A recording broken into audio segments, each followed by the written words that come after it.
never experienced loss because I've never had a loved one to lose.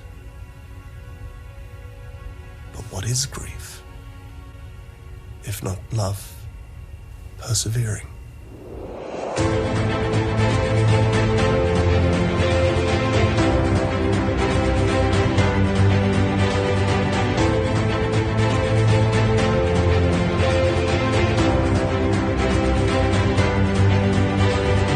Hello and welcome back to A Stark Contrast, where we discuss the differences and similarities from Marvel Comics to their MCU counterparts. And we are your hosts, Geoffrey and Dai. Hello. Hello. Welcome back. Hello. It's like very New Zealander, Australian. Hello, mate. What's up, Jeff? How are you? Is that offensive? I don't know. No, I hope not. I am good. I am tired. I'm actually kind of tired. Another weekend of Geoffrey's adventures. It's always like me gallivanting out there. Living your life, friend. You're just living your life. I mean, as we're recording this, it is the premiere of Eternals tonight. You hear that deep sigh? Sad. I wish we were there. We were kind of placing bets because, after the Black Widow premiere, I was just kind of like, oh, I can't wait. Here on out, Geoffrey and I are going to get to go to every single fan event and premiere that there is. We had high hopes. And then the Shang-Chi one came around and I was like, sick. We're going to get invited to this premiere for sure. And then we didn't see a premiere invite at all. We got the fan event, which is another thing. That's with a screening, sorry. Oh, yeah. Which is great. It's not the premiere. And then I was like, don't worry, buddy. We'll get it for Eternals. And nothing came in. Sad. So we are recording on this Monday, Eternals premiere. Angelina Jolie is off being wonderful somewhere that I am not in the proximity of. I am sad. I feel the same way about Gemma Chan. All of them, right? All of them. Every single one of them. I'm just like, Kit Harington, if you're there, my heart is breaking. Kumail Nanjiani, baby. Where are you? All of them. My gosh. So we're reluctantly not watching that in lieu of recording this episode, which is, it's all good. We're going to see the film. I have tickets for the fan event that Geoffrey can't come to. I was so... we're going to get into our character today, but oh my God. Just one thing after another for this movie. Oh my God. Dai texted me, and she just texted me 2 tickets. Oh my gosh. To the special Eternals fan event premiere or whatever it was. At El Capitan. In LA, yeah. And I'm just like, oh, this is so great. Sick. Because you were like, we got to do the fan event next time. And I was so mad I wasn't able to make it. Or we did it. We weren't able to get 2 for us, but you went with your friend, but we couldn't get it for us. Yeah. And I was like, gonna get the next one for sure. I'm gonna make the next one. And it's Eternals. Yes. Yeah. And then I saw the dates on the ticket that Dai bought, and I was just like, Dai, I'm in New York that day. I have never felt so much just deep sigh. This sigh. And I have to admit, at first I was like, "What? Wait, you're joking, right? Wait, what? Wait, oh no!" And I just heard the no. The Darth Vader. Because Dai knew I was going to New York, yeah. but I didn't know the date. She didn't know the dates, and I was like, the one day that I'm literally not here. It could have been the Wednesday. It could have been the Tuesday. It had to be the Thursday that I'm leaving. Yeah. I'm so sorry. So I'm gonna hope for. It's not even. You can't, because the next movie after that is Spider-Man. It's Spider-Man, yeah. But I don't. Is that the same? I know it's Marvel MCU, but since it's Sony's distribution, I feel like. They did. I was down at Hollywood and Vine when they were setting up for Far From Home. So it's going to be down there. Okay. I think that's kind of part of the agreement.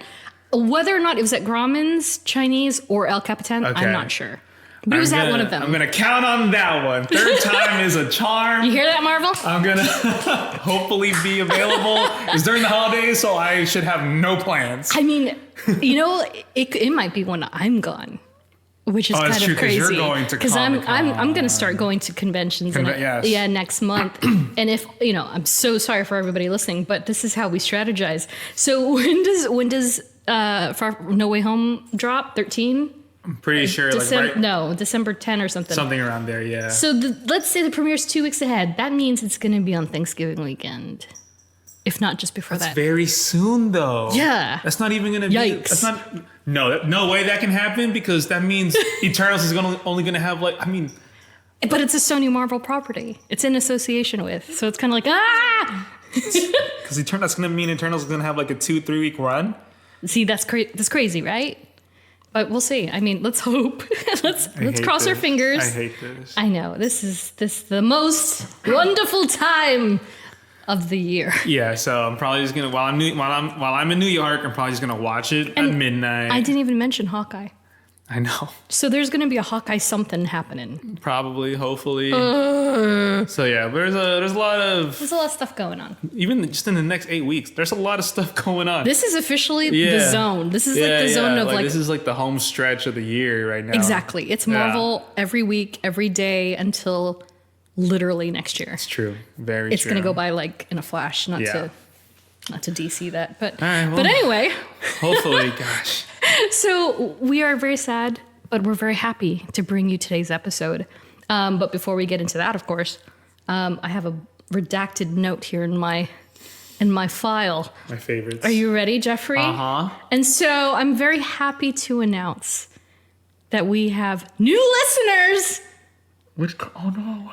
Where? And I must say a gigantic muchas gracias to our friends in Mexico. Wow. So Mexico's on the map now. Sweet. Woo! Hell So yeah. I don't know what voice that was, but I'm feeling the excitement, and that's exciting. awesome. Yeah, That's I very was, exciting. and you have to. I have to say, I kept staring at the map, like, Mexico, where are you?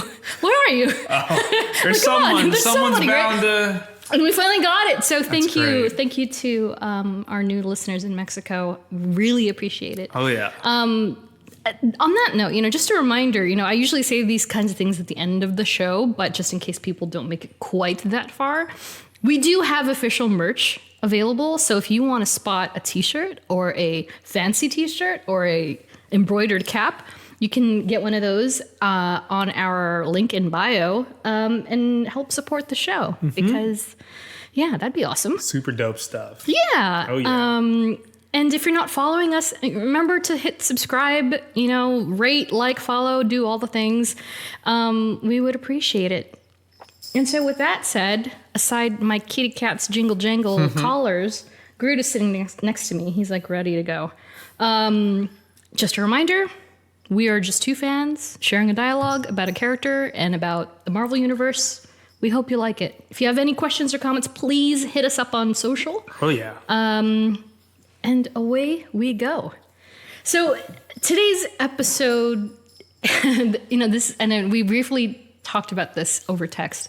I feel like this is the first character who's died and come back Multiple times. Multiple times, right? Like this is the first character we've covered that has actually had that. And not only once, but like 2, 3, 4 times. Which is kind of crazy. It sucks. It sucks. But that said, if you haven't looked at the title, this episode is about Vision. Vision, not Wanda. How to say it, Geoffrey? Wanda. Welcome home. I repeat that more often than I should. And so, very quickly, Vision, he was created by Roy Thomas and John Buscema. And so this is kind of one of those rare instances where at least I feel like he is what I would call a heavy hitter in the MCU. Mm-hmm. Aside the Fab 5, 6, that, if you want to talk about the Avengers, but he's kind of like right in that. And I feel like Vision kind of fits into this branch of MCU characters that, like, he's almost like a founding member at this point, all things considered, right? Yeah. Like he's kind of been there since the beginning in some respects, and of course we'll get into that a little later. But the character itself is as you'll note, there was no Stan Lee, there was no Jack Kirby mentioned just now. Yeah.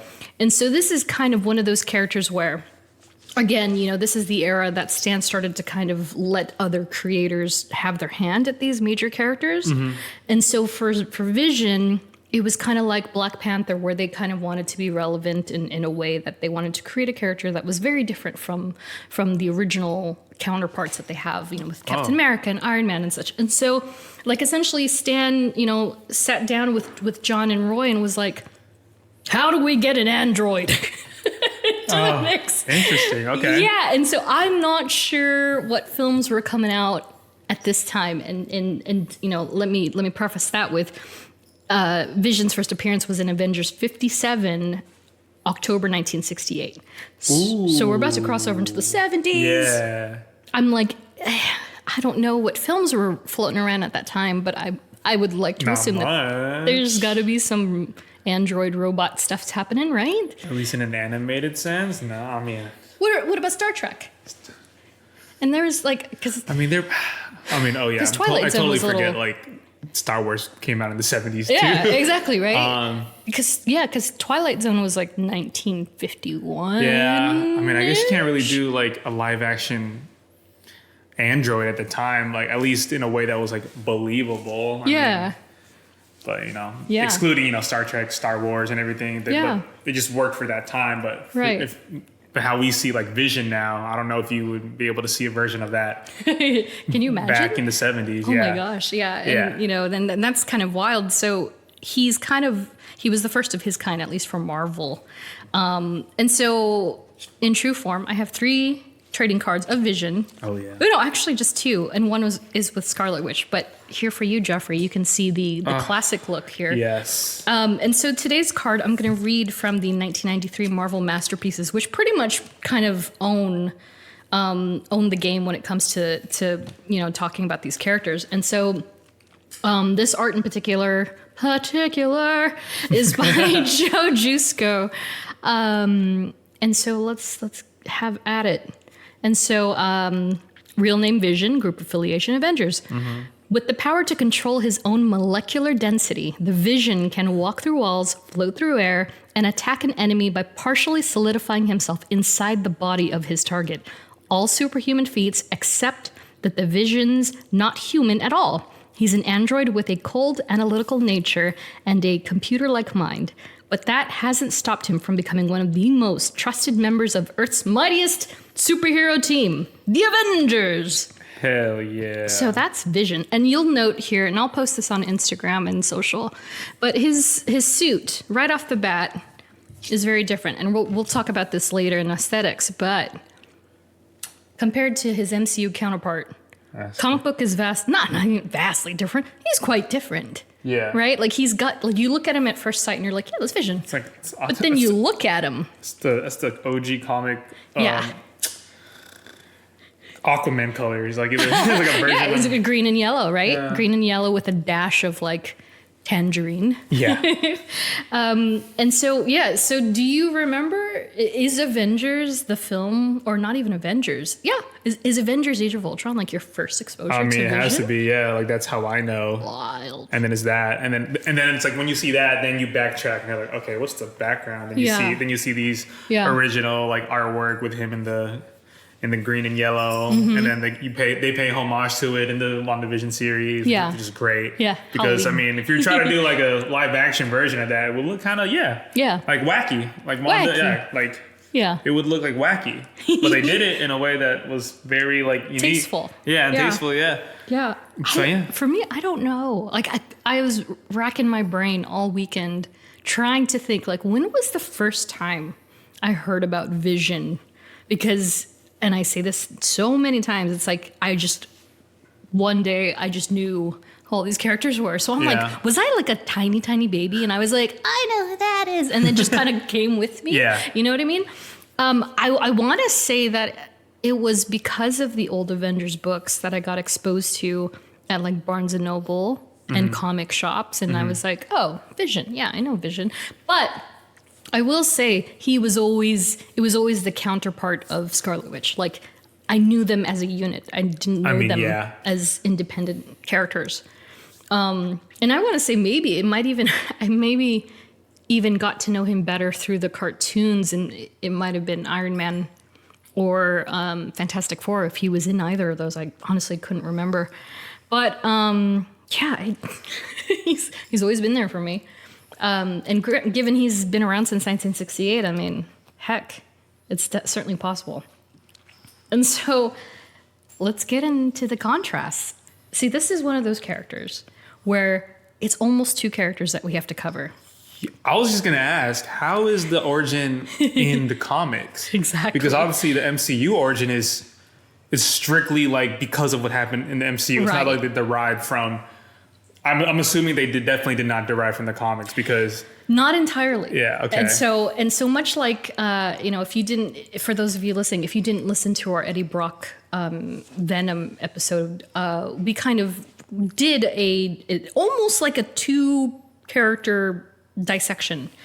And so I didn't want to do that here because there's potential to cover the other character as much as we are going to cover Vision himself. But let's very quickly go back to the beginnings of J.A.R.V.I.S. Yes. Who is very much another character, period. And so, of course, Vision is not to be confused with Edwin J.A.R.V.I.S. He was the humbled servant, butler, assistant of just Howard Stark. Man, of Tony Stark's father. And so, going back to his history very briefly, he was U.S. born in New York, but he joined the Canadian Royal Air Force for Britain to fight the Nazis. Interesting. Wow. So J.A.R.V.I.S. has his own backstory that, unless you've watched Agent Carter and bits of, I guess, I don't know if he was in Agents of S.H.I.E.L.D. all that much at all. I don't remember that much. Yeah, I don't remember him in that. I remember him in Agent Carter. But unless you're watching that show or watched that series, you won't get too much of this information at all, unless you've followed books. But it's assumed that because of the war and when he was fighting for Britain, that's how he acquired his trademark accent. And he's, in the books, he's the only character that can boast that he's been there since the origin of the Avengers. So not even Captain America can say that because it was Howard Stark. It was before. It was way before, yeah. And so that's kind of like his lasting legacy. And so, of course, in the MCU, he's portrayed by James Darcy, who is wonderful in that role. I don't know how much Captain Mark. Agent Carter. I mean, she's Captain Carter. How much Agent Carter you've seen? I haven't watched a lot of it, but I know that he made the appearance in Endgame. Yeah. And so that was like the first technically like TV crossover. Yeah, People were like, him. oh my God, he's in there. Yeah. Oh, he was great. And I loved him as Jarvis. And so in the MCU, Tony later names the artificial intelligence after Jarvis, after he's passed and everything. And so Jarvis continues on with the Stark lineage as it continues. And so with that, I have a pop quiz for you. Ooh, it's time. It's a rather simple one, but... That's what they all say, Dai. That's what they all say. All my teachers have said, it's a pretty easy quiz. I have failed probably 80% of them. Dude, you're the same guy that named how many Stark, Iron Man. That was literally the luckiest. Come on. That was like the luckiest thing in the world. I'm a believer. Okay, so... And I'm curious to know if you know this. I hope I do. Okay, here we go. He's bracing himself, literally. What does the acronym J.A.R.V.I.S. stand for? Come on, I Jeff. know this because... You know this, Jeff. Come on. Sam has to, like... She'll get mad at me if I don't because one of the Goldens, I told you, one of the Goldens, she dog sits. Yes. His name is Jarvis. Oh, I told you that, yes, right? Yes. And then he has like a Tony Stark collar. Yes. I know. Oh. Just a rather very intelligent. Is it system? Yeah. I felt like this was like it was gonna be like incredible. I was like, what? No, you did it. Yes. Okay. Yeah. So for those of you who missed that, God. Just a rather very intelligent system is what J.A.R.V.I.S. stands for. At least when it comes to Tony Stark's AI, and that is phenomenal. That's great. Good on you, Hell Jeff. yeah. Oh, one Hell for one. yeah. 1 for 1. Woo! And so from there, we'll pivot back to the official origin of what is known as the Vision. And he's one of those characters that has "the" in front of it, but you just don't really say it. You just say Vision, sure. like the Scarlet Witch. Yeah. Something. And so Vision himself, he's a synthezoid, which is essentially an advanced version of an android. So it's like synthetic, humanoid, android, what have you. And so this is where we're going to get it's going to get a little crazy here with the science. So strap on your nerd glasses. Let's go. Let's do it. And so Vision was essentially built to replicate the human form. And so it, very apart from the MCU, you're going to hear some names that you may have not even heard a flicker of. This in the books, Vision was created using these things called Horton cells. And in the comics, the gem on his forehead is not the Mind Stone, Which I would assume it was never. It was never the Mind Stone. It was actually the solar gem. The solar gem. The solar gem. And so comic book Vision was created by, imagine, if you will, the beginning of Powerpuff Girls, and it's the Doctor, and he's putting all these things. Sugar and spice, everything so nice. Vision was created using Horton cells and the solar gem nice to give him consciousness. So the solar gem is essentially what is powering the synthezoid that is Vision. And so Horton cells themselves, it's named after a professor named Phineas Horton. Okay. And so the Horton cells kind of provide the basic building block for artificial intelligence and life. And so Dr. Horton wanted to create this synthezoid, and he was a genius of the 30s. He was, it's a very time frame specific, a creation on his behalf. And believe it or not, he created what was known as the first Human Torch. Oh. And so that Human Torch, apart from the Fantastic Four version, you have to kind of cast that one away because that's a separate character entirely. And so the first Human Torch himself was an android. He's an android. And so a character named Lord Immortus used the Forever Crystal to split Human Torch's body, leaving one for Ultron to use to create Vision. That's interesting. Wow. So it's kind of all these, there's a lot of cooks in the kitchen coming of to make this android. And then here comes Ultron, who, I feel like we're going to do Ultron at some point, but Ultron was created by Dr. Hank Pym. Very different from the MCU. Interesting. Yeah. Wow. And so, honestly, we have to cover Ultron at one point because that whole thing it's not a Tony Stark story. It's a Hank Pym story. That's funny. Yeah. So that's a big one. And so so that's just talking about the Horton cells. And so the solar gem itself is the gem that Horton uses to bring this synthezoid to life. And it works like the human brain itself. So it's an artificial version of the human brain. Okay. And it focuses sunlight, converting it and distributing the energy evenly throughout the synthezoid shell. It's basically photosynthesis. Nice. So it's converting the energy, boom, boom, boom, and then that's how he makes the rays. That's how he's operative. Whoa. He's almost like a solar-powered synthezoid, if you will. Yeah, nice. Yeah, and so like I mentioned, he's later constructed by Ultron using parts of the original Human Torch and then modified using the brain patterns of two other Avengers, who are Wonder Man, who we've not met yet in the MCU. We brought him up, though. We brought him up a couple times. I think he was in... Who was he in? I think it was in one of the female episodes.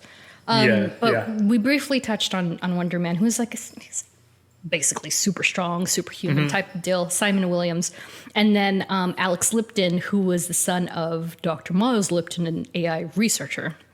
So they Frankensteined him. Yeah. They were like, let's take equal parts of this person and this person, all the attributes, And, inevitably, similar to MCU Vision, he eventually turned on his creator, who is Ultron, and he was like, I'm going to go with the Avengers now. And he goes with the Avengers. Yeah, that's big, man. Yeah. And so, I mean, that right there, and that's a brief version of that. You know what I mean? That's where they kind of like meet. Like it's different origin stories, but that's where they kind of like meet in the middle of like still having like being part of the original comic story, but then also like, okay, let's make it MCU relevant. Right. Yeah. Because you can tell like, okay, they were, you know, and we're about to talk about this, like, you know, instead of the Horton cells and then instead of the solar gem, it's the cradle, the vibranium cradle and the Mind Stone. And then, you know, and it makes total they sense. pulled an Ultron. And it just works. Yeah, and it worked. And so, speaking of MCU, he is so wonderfully portrayed by Paul Bettany, who first voiced Jar-V-I S. The legend. The AI. Yes, Legendary. exactly. Legendary. First voiced the AI and then played Vision. And, you know, I looked up the whole mention of, you know, Geoffrey told me the story. Yep. About Paul's career, and he didn't know that even voicing Jar-V-I.S was even going to propel into Vision. Like he didn't know. He had no idea that was what was awaiting him. And so why don't you tell the story? Because I think it's fantastic. No, yeah. So I remember Paul Bettany has also said this story in multiple pressers, whether it was for Infinity War, or I think. He was on a call with his agent, and/or he was at his agent's office already. Oh no, he was somewhere. He gets a call from his agent. He goes to the street, takes the call. His agent tells him, look, I don't know if we're going to work in this business ever again. Like, I don't know. Like, I don't know if there's anything out for you. I don't know what year this was. But then after his agent told him that, they hung up. He was like, dang, that's tough. He was like, he was sad about it. He was It's like, wow. crazy because he's like a phenomenal actor. Yeah. You know, if you think about his, and I couldn't name more than like 2 movies off the top of my head, but everything that I have seen him in. I mean, I know him he's from always astounding. I know him from Da Vinci Code. Yeah, And exactly. that movie It's came like, out in 2002, I How think. does somebody from Da Vinci Code then go, you'll never work in this town again? That movie came out, like I said, early 2000s. Yeah. So, I mean, and then he started playing Jar-V-I.S in 2008. Yeah. So it's like, so he's been through it. So I don't know. I don't know if he was doing indie films a lot in between or doing, you know, blockbuster. And then, so he hung up the phone with his agent, you know, moped about it a little bit. He gets a call from Joss Whedon. And he was like, hey, do you want to play the Vision? And then he was just like, and I remember he said, Paul Bettany said in an interview, he was like, yes, I would love to. He hung up. And then he was like, fuck you. And to the agent. To his agent, And which, I mean, who could blame him? Yeah. That's incredible. And then from then on, when he got the Vision role, I mean, he's just, he's just known. Yeah. You know him as the Vision. I feel like, I mean, correct me if I'm wrong, but I feel like, and it's part of the Marvel effect. Yeah. It's not just the bod that all of these actors end up, well, most of them end up, you know, getting through training, but also it kind of sends everybody through this really awesome, like, you know, like they all get jobs. It propels you, jobs. They instantly propels them. I mean, it's almost them, like, you know, like the Harry Potter effect. Yeah. Like, you know, like those three, like, even though some of them like don't act anymore or do it as often anymore, but like it's because of that. It doesn't matter. Like, they know like what they can do. They have the recognition. Yes. Yeah. So that's crazy. I mean, bless him because he's awesome. Thank God. And then he got his own show. And then he got his own show. And then he's probably going to get a season 2 or at least a couple more films as that character, you know, and who knows. And so Vision in the MCU, he's you know, again, he's very similar. He's comprised of synthezoid physiology, you know, which are the vibranium and the synthetic organisms. And so in the MCU, and I'm kind of annoyed that they have not brought back this character. But he's created by Helen Cho, Dr. Helen Cho, who is the Korean doctor. I do love her. She is fantastic. I know, she's great, right? What do you know the actress's name? I don't know her name off the top of my head. But he's, you know, created by Helen Cho and the Regeneration Cradle. Yes, Regeneration Cradle. Right, and the Under Ultron. Ultron, yeah. Let me see. Claudia Kim is the actress's name. Nice. And so, so that's essentially the base of his creation. and we see that in Age of Ultron, which was in 2015, written and directed by Joss Whedon. A fun fact for you about Helen Cho. So Helen Cho, she's got a little more prominence in the comic books than we see in the MCU. Really? Yes. Nice. Because in the comics, she is the mother of Amadeus Cho, who is known as the totally awesome Hulk. Whoa. There's a Korean Hulk.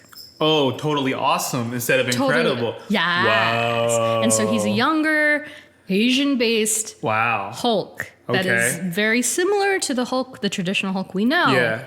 So I wonder if somewhere Helen Cho might come back. They have the new Young Avengers, what have you, if they don't use Teddy Altman, who is Hulkling.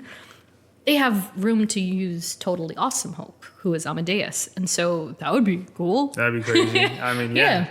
So it's there. It's there. Wow. She's there. She's got a reason. That's crazy. Because, who knows? They could weave that story in very easily. Yeah. I mean, from my perspective, I feel like that's a shoo-in. Yeah. I mean, with the She-Hulk coming in, exactly. too, it's like... who knows how many others there can be. And, and fans of the Hulk, himself are always like, oh, I want to see Planet Hulk. I want to see Planet Hulk. And I mean, they've got enough Hulks in place in multiverse. They could do it if they want to. But there's that weird thing with Universal and the usages for Bruce Banner. Is it Bruce Banner only? Yeah, you know what I'm saying? So they could get around it if they really wanted to. I think Marvel has a lot of pull now. They can pretty much do whatever. I know, like I said, right? the multiverse thing can just open up so many options. Oh, it's so crazy. And so the first time we see Vision in the MCU is that epic scene in Age of Ultron where he does that reverse flip out of the cradle and he's like poised like the thinking man. Yeah. On top of that thing. And I remember thinking like, holy shit.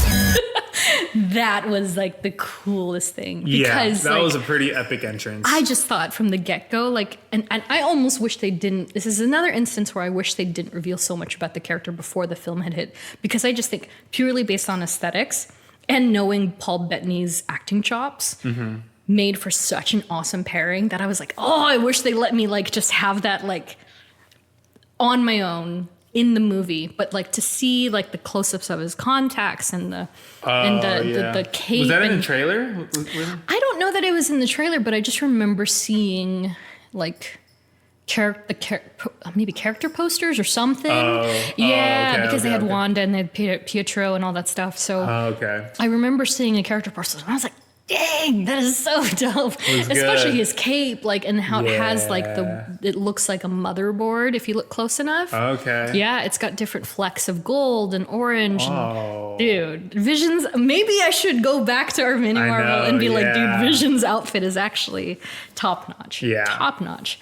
And so, so that's the first time we see him, after the Mind Stone has been placed and he comes out. And so, with that said, we're going to roll into powers. Honestly, what can't he do? Literally, because they're very similar, and they're both very similar. There's really no difference. It's just the only difference, honestly, is that we have not yet even seen the potential of Vision in the MCU. That's the only thing that I would note, to be honest. But comic book, let me run. Oh, this is a long list. Oh, okay. And so for the comic book version, computer brain, superhuman intelligence, nanite body, nanite. So he's a nanite form in the comic books where, for those of you who aren't super duper familiar, it's kind of like the tiny, things coming together to create the suit rather than being a composed full something shell. Holographic manipulation, audio sensitivity, optical scanners, vocal manipulators, superhuman reflexes and stamina, density manipulation. Whereas MCU is a bit of all of that, plus density manipulation, flight, energy blasts, synthetic skin constructs, and computer interaction. So, he's communicating with the computers and, he can assimilate with them. And, you see that a lot when he's talking to Ultron and they're battling it out in their little tech world. Oh yeah, like when he shut him out. Yeah, when he shut him out, and they're hacking each other and all that good stuff.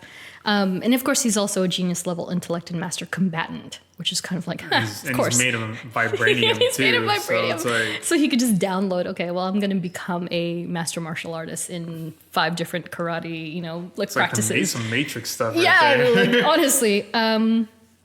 But like I mentioned, the one major notation unexplored in the MCU is his rigidity, and so Vision is capable of increasing his density. His maximum density is 90 tons. Jesus. 90 tons. And so if he pushes, and this is what I meant with like, we're going to get really, really scientific here. If he pushes past the 90 tons, so let's say he's capable of doing so, and he's capable of pushing himself to 120. Sure. The problem is, as science does, once he goes past the threshold of 90 tons, he himself can no longer move with that excessive density. So he becomes like a statue. So unless he reduces himself back to 90 or less, then he can move freely. He can move freely. He can move. He's mobile. Damn, that's a lot. 90 tons? Scary. That's 100 and... Please, someone's going to have to math check me. Because 1 ton is 2,000 pounds. Okay. I know that. Tons to pounds. Let's try. Okay. So 90 tons. So 90 tons times 2. Okay. It's 100 and... You got this. Oh. Add 180,000. There you go. Pounds. Yeah. 180,000 pounds. Gosh. Yeah, that's a lot of force right there. Let's see. So for comparative purposes, let's say African elephants are anywhere between 2 to 7 tons. Okay? Oh, snaps. So an adult African elephant, 7 tons. Yeah. Imagine. Jesus, man. Imagine. Exactly. You imagine that many elephants. It's like 2.5 elephants coming at in a fist, and that's Vision's. Yeah. So imagine that. So he can push himself to this particular limit. We have not seen that in the MCU. And so that's kind of like the one big thing we have not seen yet. But speaking of what if, of course, we're gonna roll into other versions. And so this is something we didn't talk about in Venom or Shang-Chi. Not that we really needed to with Shang-Chi, but for Venom, like we had like family and the other symbiotes, I guess. But it's been a while since we've done other versions, and so with Vision, there are quite a few of them. Really? Quite a few. And so, with all the other Earths, many of them are very similar. They have similar attributes, but I wanted to focus on a couple that kind of stood out among the rest. Mm-hmm. And so, of course, the first one is Earth 2149, which is Zombie-verse. Zombies are the topic of the day, apparently. Geoffrey just alerted me that there's a Captain America zombie running around California Adventure. And I'm like, I need to see him. Very true. Yeah, I already did the Oogie Boogie, so I'm SOL, but I kind of wish that, I hope they'll add him as a normal evening. Recurring character. Yes, oh my gosh, I need to see him. I love zombies. And so Zombie-verse Vision, this version of Vision was recruited by Nick Fury. So imagine, if you will, in Zombie-verse, the obvious idea and strategy is to go up, because they can't get you if you're in the air. Yes. And so they're all aboard the helicarrier. Yep. And so Nick Fury summons Vision, and then they're all happy-go-lucky up there. But then he's like, "How about you go down and then you start killing them?" And so somehow, homeboy gets infected. So he gets infected like a virus, like a literal virus. Can Vision get infected? Right, that's the question. Oh. And so he gets infected, and he's essentially reprogrammed in Zombie-verse, and he becomes a living Vision zombie. Scary. Yeah, and so I thought for a second, like, maybe they would. They were going to do that. They were going to do that, yeah, in the What If episodes, but they didn't. Turns out he's just a psychopath. He's just a psychopath. The one version is, he's babysitting Wanda, who is also a zombie, but then, which is pretty much the predominant version of Vision, he's bonded with Ultron, and he's pretty much trying to take over the multiverse. For those of you who have not seen it, you should probably watch it. another version of Vision that I thought was very interesting is Earth 691. Where in that timeline, Vision actually evolved into Mainframe. Do you remember Mainframe? I do, yeah. That's very familiar. You know this, Please right? enlighten me again. Chief Operating System protecting planet Earth 691. Wait, portrayed by Miley Cyrus. Yes! I was like, wait. Yeah, and so... You know what? You want to know my immediate thoughts? What? For some reason, I was thinking of freaking Don Cheadle as Captain Planet. I don't know why. I don't know why. Why? I don't know why. What? You said Mainframe, and then, oh my god, I have no idea. Are you thinking about the kids? Isn't there a kid that's named after? No, am I thinking? Maybe I'm thinking Burger King. I don't know why. I don't know why Don Cheadle is Captain Planet. Came up. I'm lost. Telling me. Yeah. But It's Miley Cyrus, and so for context, there are the cutscene, are the end credits? The end credits post credits, yeah. Scenes of the Ravagers and the different sanctions, and they're all like, getting ready to go back out into the field, if you will. And Miley Cyrus voices the bodiless, head. It's like a robot basically. head with Alita Orgord and the other Ravagers. And she's like, oh, I miss you guys, or whatever she says. So much. There you go. And that's Miley Cyrus. And so that's a version of Vision in another Earth. Oh, that's funny. And then there's Earth 1610. Vision is actually female. In that, it's a female synthezoid. Interesting. And let me make it a little more spicy. Had a relationship with Sam Wilson. Whoa. So, hello. Interesting. Yeah. Wow. Yeah. I love hearing these comic origin stories because then you think of the MCU actors and you're like, wow, that's interesting. Do you want to know her nickname? Nebula. That's not bad. Vision of 1610. Galactus. Wow. Spelled very differently. 3 words. Oh. G-H-A, Ga. Okay. L-A-K. T-U-S. Okay. Galactus, but not Galactus. But not the Galactus. Bizarre. Not the planet-eating Galactus. Yeah. It's like a big old melting pot of remixes. Sure. Of course. And then last but not least, Earth 8311. Pigeon. Geoffrey's I thought you said I thought you said the bird pigeon. No, I did. Oh, you did? Pigeon is the pigeon. anthropomorphic equivalent of Vision that resides in the same Earth as Peter Porker, Spider-Ham. His name is Pigeon. Sounds like a freaking Pokemon. Pidgeotto. But isn't that funny? Spider-Gwen is what's her name? Spider Penguin. Earth 8311. Jeez. Yeah, no, everybody. It's like an animal? Everybody is an animal. Everybody. This is literally Pokemon. Yeah, but that's where Peter Parker comes from. That's that universe. It's incredible. Oh my god, it's so good. So you're telling me John Mulaney. Exactly. And Pigeon, voiced by Paul Bettany. Can you imagine Paul Bettany's voice on a pigeon? That's not the reason my hand is wet. So good. I love Spider-Verse. I can't wait to cover Spider-Verse. But Paul Bettany as a bird. But can we just get Marvel Studios to give into a Spider-Ham or Earth 8311 what if season series, 2 right? Right? Can they please? Oh my god, so funny. I would love that. Oh, that's Sony's ballpark though. They got to play nice because there's so many spiders in Spider-Ham. I want to see Pigeon. That's hilarious. Pigeon. Jesus. Jeez. And then from there we will go into family. So here's some more interesting stuff for you. So obviously he is a synthezoid. Yes. Synthezoid doesn't necessarily have family unless you want to call laptops and keyboards family. Tony Stark is his dad probably. I know.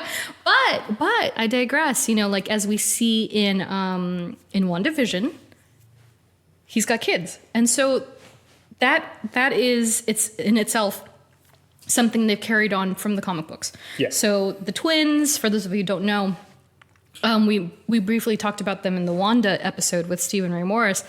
They were created, they're magical constructs created with the shards of Mephisto's soul, who is essentially the devil.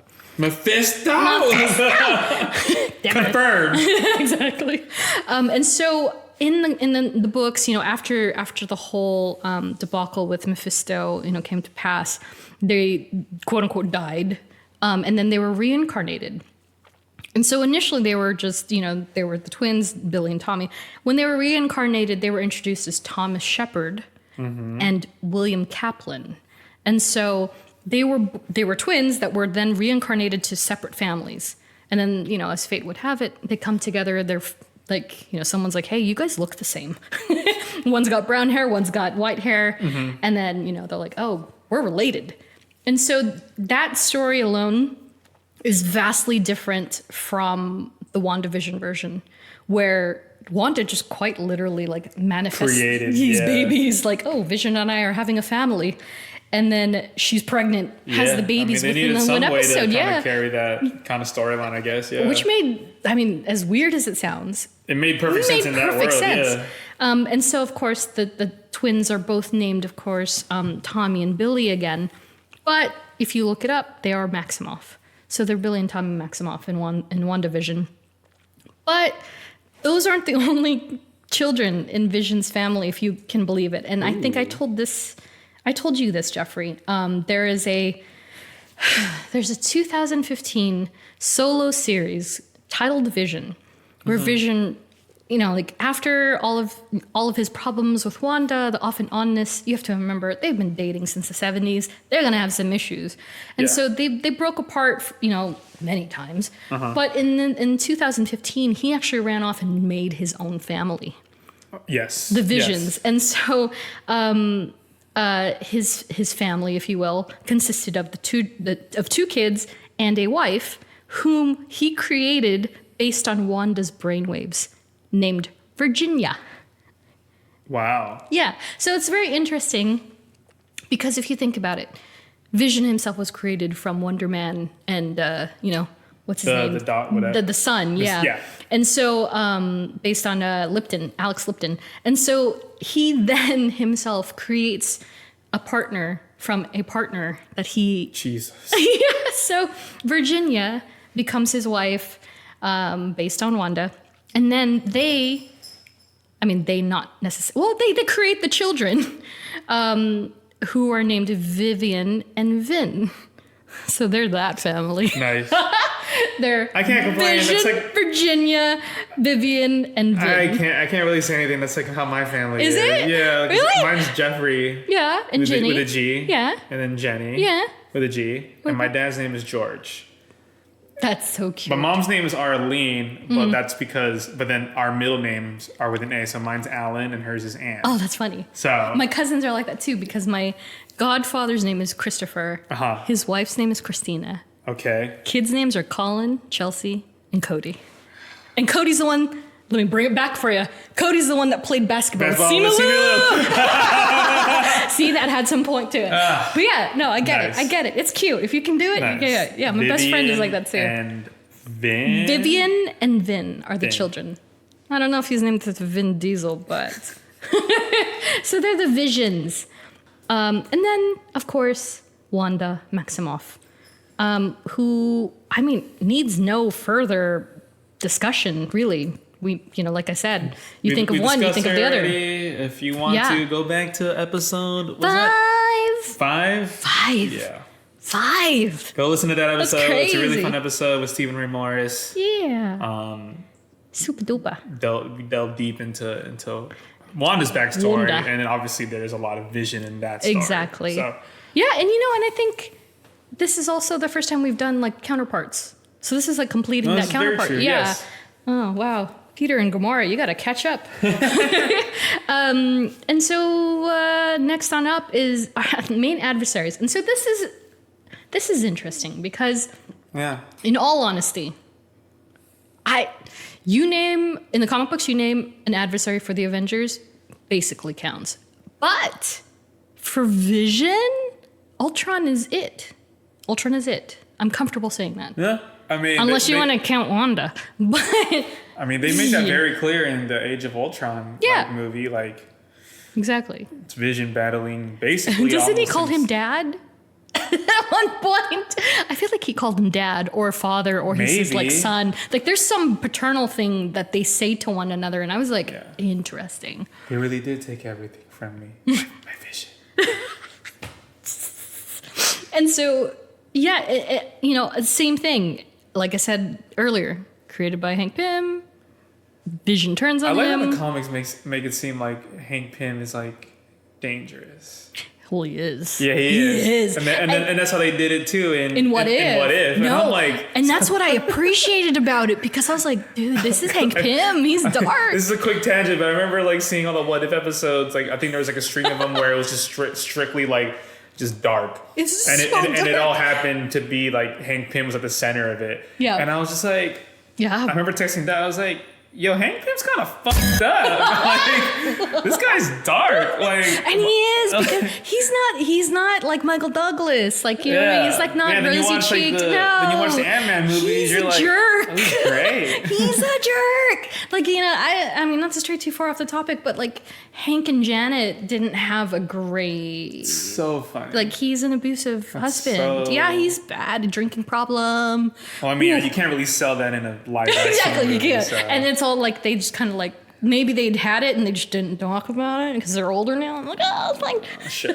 Yeah, but he's an innately dark character too, I think, you know, in some respects, and it's like not funny, but it's interesting considering he's like Ant-Man. Yeah, you know, he's like a character called Ant-Man. Yeah, I think that's hilarious. And so yeah, and that's that whole Ultron thing again is not unlike the MCU, where he happens to be like his main foe, if you will.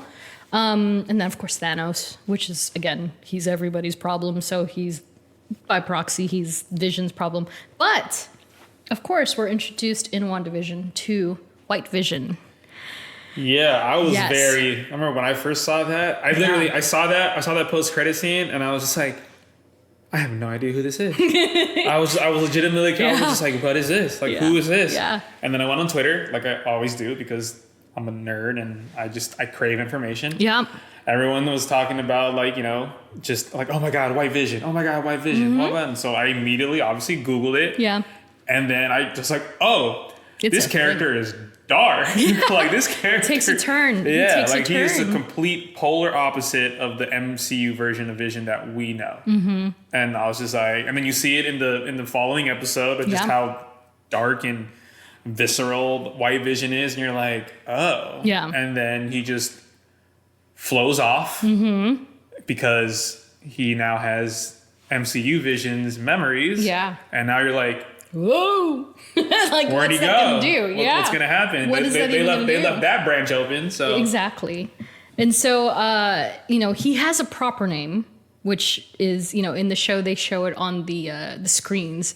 If you're looking closely to the computers that Sword has set up in the tents, it's called Project Cataract. Yes. Cataract. Yes. Which is like cheeky. Let's be real. Vision, cataract. Nice. It goes hand in hand. Retina, really? Yeah, exactly. It didn't fly. It didn't roll off the tongue as finally. And so, you know, his specifics in the show, his date of birth is like November 2023. So it kind of gives you some perspective of the timeline as far as that goes. And so this MCU counterpart has traces of chaos magic. So once again, it's like a version of... Right, because it is powered by... Yes. Yeah, and so it's once again introducing this idea that there is a vision shell or something, and a synthezoid that then is like sparked to life with something. These are like the two most powerful heroes. Yeah. But they have the most... deepest of traumas. Oh yeah, like absolutely. Jesus Christ, tumultuous. I was telling Dai this. I was like, Vision's the most powerful. Probably, if you think about it, he's the most powerful. He's top three. Easily top three. Especially the MCU version because he is made of vibranium. And he's died 4 times. And he's come back each time. Oh my gosh. Yeah, and so it's like, So this cataract version has the traces of chaos magic. So you think of, oh God, he's got Vision's memories, Vision's like capabilities for all intents and purposes, and then chaos magic on top of it. Now, can he do anything with that? We don't know. Hopefully we find out sooner than later. I know. In Doctor Strange Multiverse of which has just been delayed to May 2022 for those of you who haven't heard. We will see. Yeah.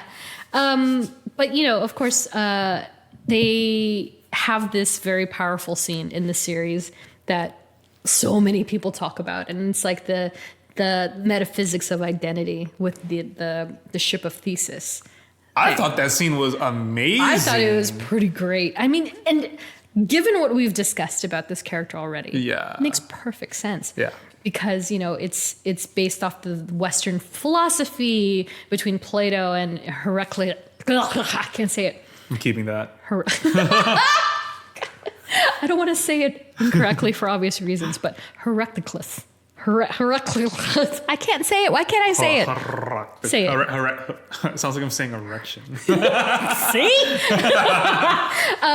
Anyhow, the ship of Thesis is also like, okay, well, you know, if you introduce new parts to an old foundation, yes. does that then...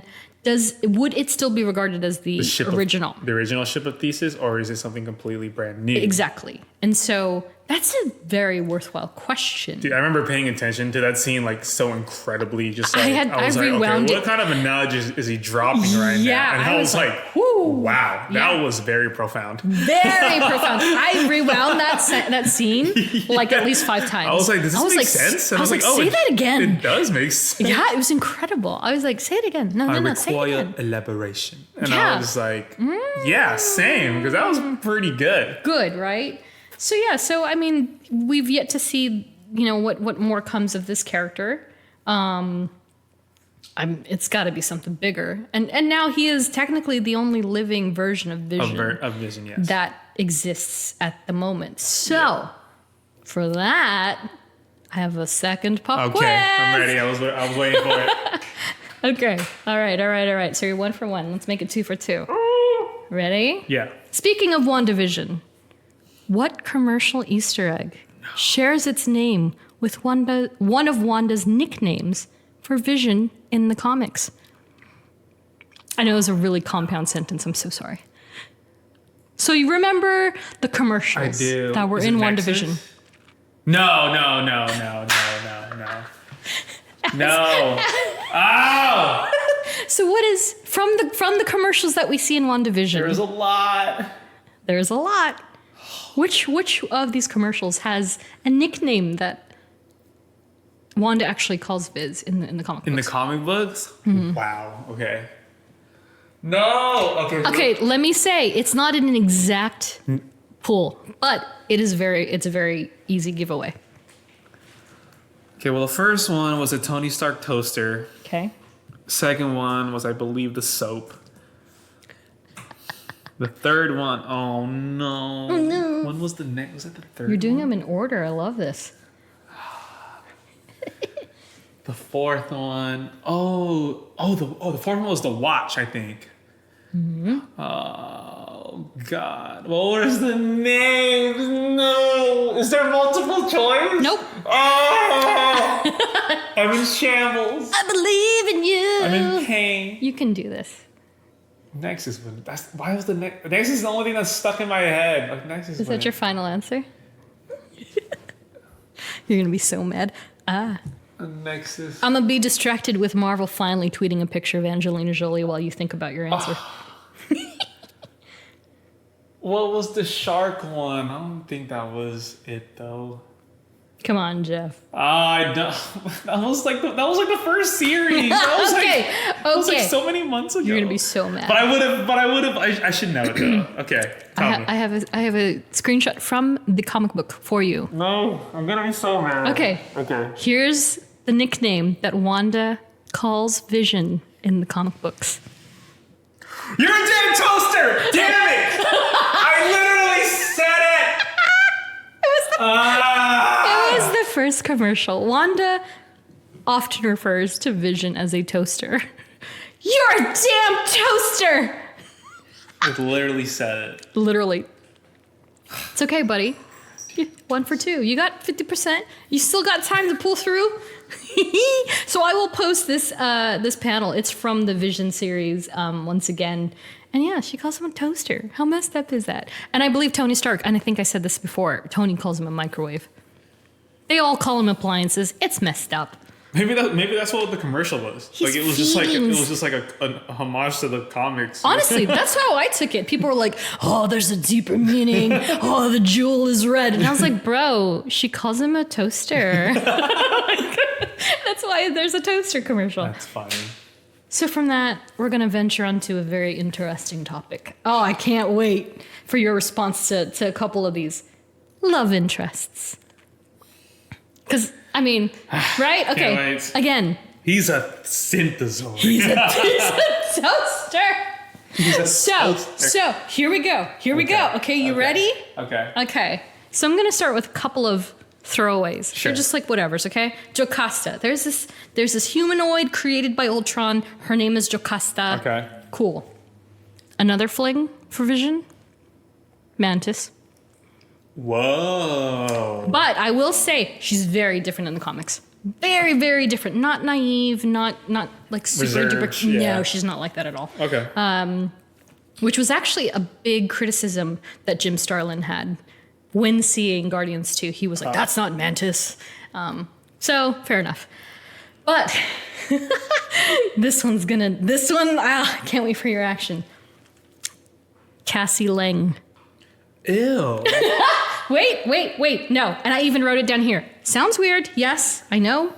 This is more or less a different version of Vision. Sure. Okay. Let's just go with that. Who went by Jonas. Okay. Created, once again, from the brain waves of someone else. Mm-hmm. In this specific Vision, created from the brain waves of Iron Lad, a.k.a. Nathaniel Richards of Earth 6311. Okay. Nathaniel Richards. King the Conqueror. Oh, damn. I keep forgetting these real ass names. I'm so used to the superhero names. But King the Conqueror. Yeah. Funky, right? My but God. he's younger. Yeah. So you got to think New Avengers. That's a powerful Jesus. Yes, exactly. So will they touch on that? I don't know. Like I said, anything is possible at this Anything point, is possible. Carol Danvers. Okay. Yeah, I mean, two most powerful Avengers, sure. Wanda was going for Wonder Man, which Okay. is again funny considering his brainwaves were it's from Vision. Wonder Man, Yes, very strange. And so like Vision was like, "Hey, Wanda, do you mind if I date your friend since you're dating Wonder Man?" And she was like, "Yeah," and they were like, "Cool." Wow. So they dated for a little bit and then just kind of dissipated. Fizzled out, Yeah. Sure. Eve, who he found while on Counter Earth. She was like also an android synthezoid, if you will. It felt very Adam and Eve to me. They were like, he felt like he found his soulmate. It just didn't end up being that way. And then Virginia, as I previously mentioned. And then, of course, Scarlet Witch, which, is often regarded as like the most famous romantic tale of the Marvel Universe. Really? Which is kind of crazy if you think about it. And that would explain how I made the association with them when I was a wee lass. Yeah. Because like you think of Marvel relationships, and honestly, four come to mind each and every time. Well, five come to mind each and every time for me. Cyclops and Jean Grey, Mr. Fantastic and Invisible Woman, Yeah. Rogue and Gambit, Okay. Vision and Wanda, Uh-huh. and then I just lost my last thought. Sure. But yeah, it always comes to mind. And so, by comparison, MCU, zero, zilch, nobody. It's only Wanda. Huh. Think about it. Nobody, right? He's always been Wanda. Always been Wanda. He doesn't even connect with anybody It's like he always does with her. From the start, yeah. That's so cute. They need their own movie now. I know. I think that might be. The show's great. Yeah. Yeah, but I think that might cap it off. That might be it for them. A movie might be it. Like when do you kill them off, I hope they don't. And I have I sit up late at night. Like, I'll wake up from like some semblance of sleep that I actually get once in a while. And I'll be like, I don't know if I'm ready to see Bucky Barnes die. Like, some of these characters have to die at some point. And some of them have to die at some point. Yeah, as much as like we don't want to, like, they're gonna have to die. And it's like we said in another episode, literally 3 of the original Avengers are dead. Or quote unquote dead in Steve's case. But Iron Man, Black Widow, and Captain America. So it's kind of like, I don't like it. Someone has to die. No. I mean, it sucks, but I mean, part of life. Sad. So to kind of bring back the love and the positivity here, we got a listener comment from Instagram from Ariel, who says, I'm a sucker for his relationship with Wanda. I wasn't expecting it, but I love it so much. Heart face. Yeah. And it's great. No, it's a lot less complicated, if you believe it, than the comic books. But I think that Paul and Lizzie really embody the chemistry that these characters have. And they really wanted to establish that relationship in Age of Ultron too, like with the proper crush scene. Like, that's true. It was such a small, like, probably like, why the hell would they show this? Because it's just exposition. It's like, well, they're trying to set up Wanda and Vision for future and like for future, and it worked. It just worked. Loved it. Yeah. And then from there, we're gonna talk about aesthetics. So it's kind of like we said at the top of the show, you kind of look at the comic book version. And I know that when I first saw the MCU version, I immediately was like, the colors are wrong. But if you didn't know, you would just kind of go, okay, this guy is staring at me. Hi, Groot. Because in the comic books, for those who can't see what we're looking at, Vision is indeed yellow and green, and bright green, bright orange, yellow. He's essentially a walking citrus basket. Yeah, because he's got an orange face, so in the MCU, however, he's almost like a fuchsia, magenta. I mean, the colored. The face color is pretty. Yeah, at least in this one. Yeah, depending on I think the lighting. Yeah, because this one he's a lot more pinky too. But everything else, it just looks more synthetic per se, and very like synthezoid like. Yeah, which I appreciate. I think that's so cool. I wonder how many concept art they had to go through to land on like an MCU version. I know of Vision, and I don't know if I've shown you these, and I have them downstairs, but there are these beautiful, MCU books for each film. I don't know how far back they've done them, but they're done by the visual development team. Andy Park and Ryan. Yeah, those guys. All of the minor ding. And so I believe there's an Age of Ultron one, and I bet you there's a whole chapter just on Vision. I mean, yeah. And I've seen Andy Park post things, and he does them all the time, especially now, with all the new stuff. And so he posted, what was the last one? I think he was posting Shang-Chi ones and somebody else. He was posting somebody else. But, oh God, they must have gone through tons and tons. Since this is the with first discoloration too. Since this is the first on-screen live action version of Vision, they're like, well, They probably did like try to do these colors, but then I'm pretty sure early in the process they're like, this is not going to work on screen. Yeah, no, exactly. And that's what I was going to say, because like the color contrast too, and you have to think of like, okay, well, what's complementary of red? And so you think of like Magneto, for instance, or Green Goblin even. Like Green Goblin is green and purple. But then you also have to think of like okay, he's also derived from vibranium and the Mind Stone. Exactly. So how do there we you go. Those are like your three, I guess, like bullet points. It's like, well, he can't be the original comic book colors because it doesn't make sense. Yeah. But then he's also... Which is also a reason why, like, Drax the Destroyer, for instance, he's green in the comics. Yeah. And so people don't realize that. And it's like, well, first of all, and James Gunn has said this many times, it's like, you can't have two green characters that are main people on the team. Yeah. And also it gets muddled. And, like, dude, the layering that they do put on Zoe Saldana... and then especially for... And then if you want to do that on Dave Bautista, he's like, exactly. No. Like, I can't even fathom how much post-production they have to go through. Yeah. And so, like... And we've seen this in the what is the show called on Disney Plus? The one that they do behind the scenes. Oh, Marvel. Not Assembled. No. No, is it Assembled? It's Assembled. No, I think that's the one that that's the Assembled one is basically just like a background summary of the characters. Are you sure?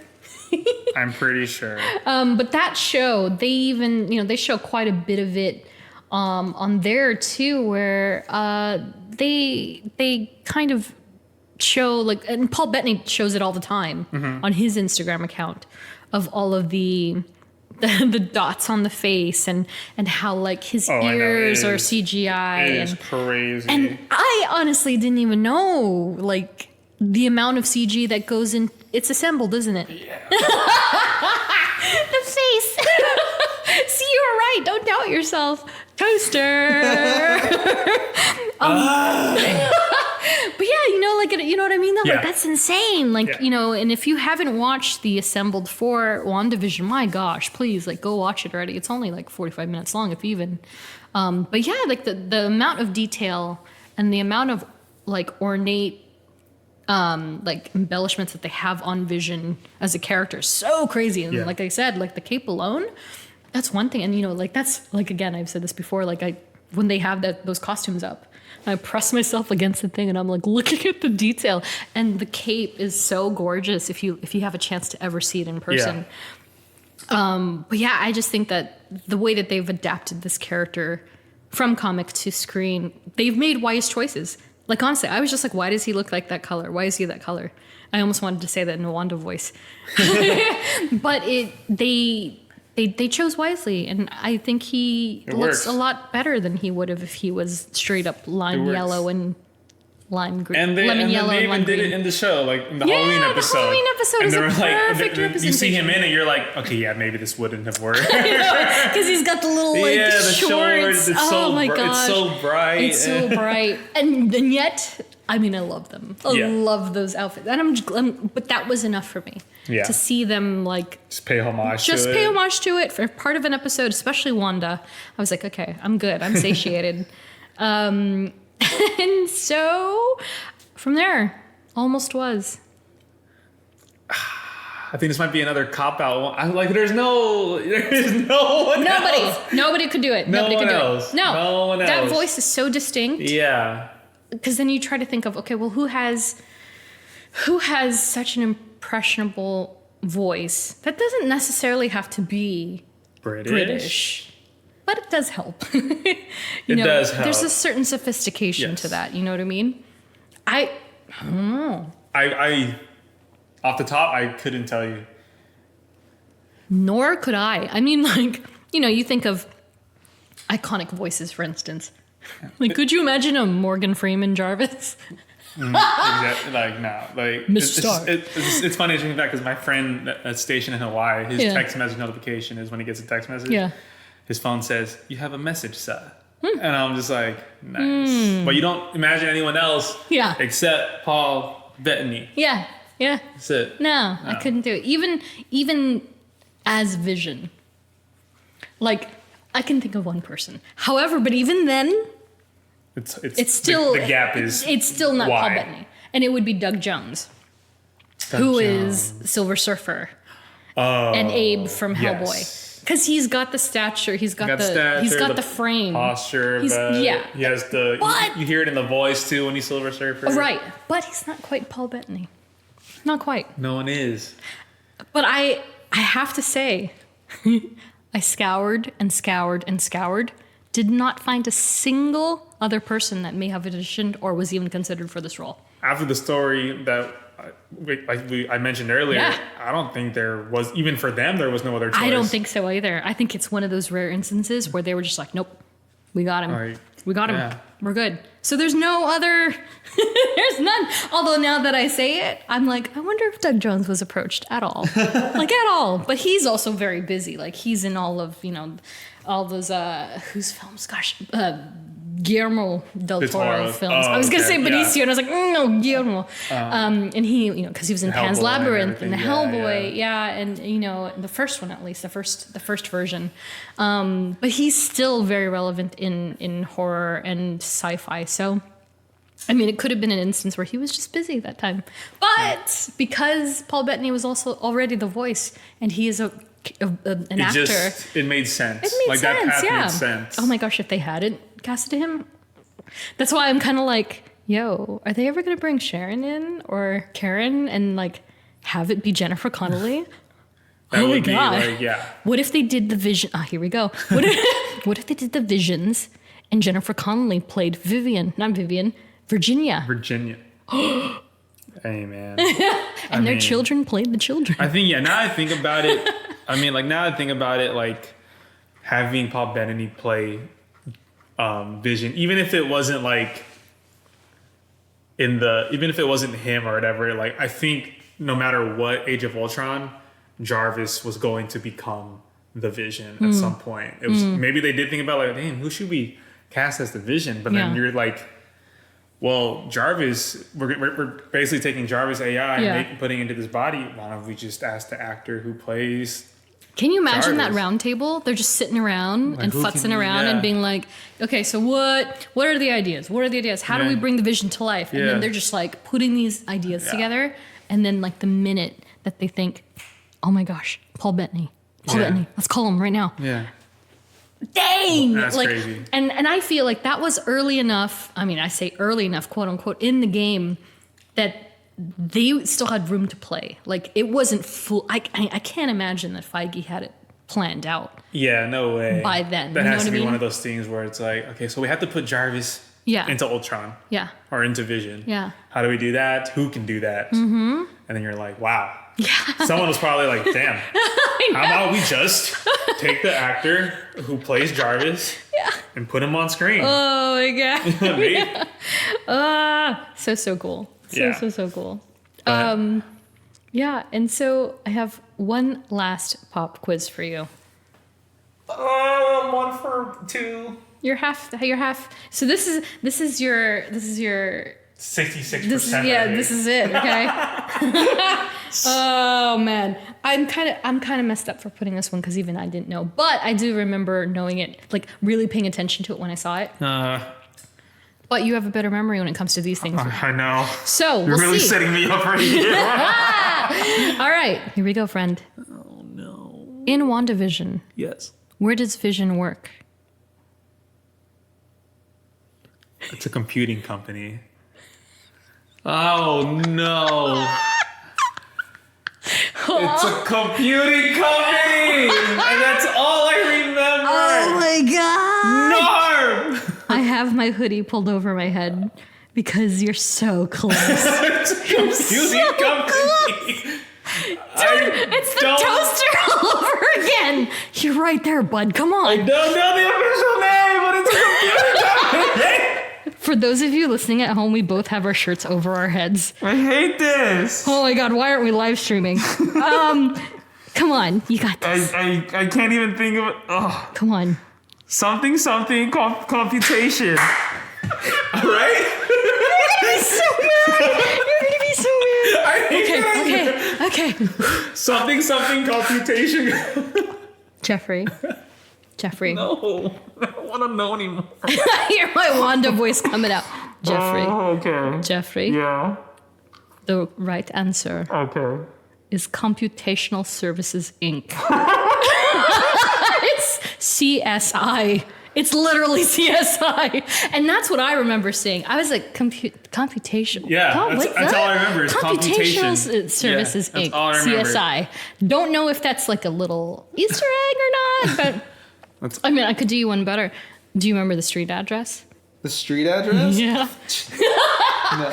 Okay, so I got this little tidbit off of the internet. I don't remember who I stole it from, but the street address. This is a fun little tidbit. It's a little bit of a stretch to me, but I'm gonna say it anyway.